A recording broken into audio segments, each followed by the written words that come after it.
Okay, today I'd like to teach you something about average rates of return and how in the United States most financial planners and most financial product salespeople are lying to the American public. And no doubt during this training you'll find that you've been lied to as well, and that retirement's not going to look like you possibly think it's going to look like. And it comes from a very basic financial truth. If you take a look at the screen, we have something called 20/20 vision. We're going to pretend you put $1,000 into an investment strategy, and the average rate of return for the last 30 years has been 20%. So it's a very, very good strategy. And we're going to look at how do you earn that 20%? Do average rates of return really have anything to do with accumulating money? Do average rates of return have anything to do with illustrating how much income you might have in the future? Are average rates of return useful for looking at using variable investments like stocks and bonds, or variable universal life contracts, or variable annuities? People that sell those products show you average rate of return and say, listen, over the last 20 or 30 years it's averaged more than something safe, like something fixed or indexed.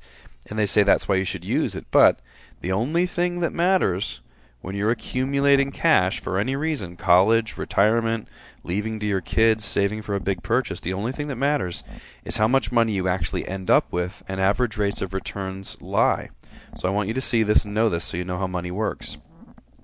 There's four different ways, well, there's infinite different ways, but let's look at four different ways you could average 20% but end up with anything from $0 to $1,440.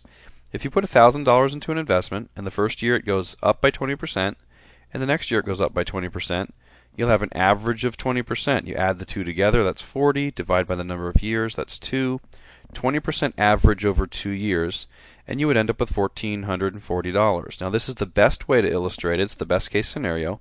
And this is what most financial advisors will show you. They'll look at the history of the S&P 500 or the Dow Jones or their own performance and say, well, the negative years plus the positive years divided by how many years, I've averaged 7% for my clients. Harvard did a study, by the way, and variable investment advisors average 7% in our country. So, 7% average rate of return, is that the same as your money growing by 7% every single year for the rest of your life, like they show you on a prospectus or on an illustration? It's absolutely not. There's another way to make 20% every 2 years, or to average 20%, where you only end up with $1,280. You make 60% in the first year, and you lose 20% in the second year, which is very possible with variable investments. You add the two together, it's a positive 40, divided by the number of years. You've averaged 20% for 2 years, but you have less money. Even worse, you could only end up with $800. 100% first year, an incredible year. Surely having banner years like this makes it worth using variable investments. Maybe not. Even a lower reduction in the future. It didn't go down 100%, it went up 100% and down 60. Add them together, that's 40%. You average 20% per year, but you only have $800. And the worst case scenario, if you take your money to Las Vegas, goes up 140%, you've made some money, you play it again on the table, you lose it all. But you're averaging 20% per year returns in your investment, but you have no money. I want you to think very, very seriously. We have more trainings on this, but I want you to think very, very seriously about whether or not average rate of return is a good reason to use investments that can go negative. It becomes very irrelevant when you really understand how money works.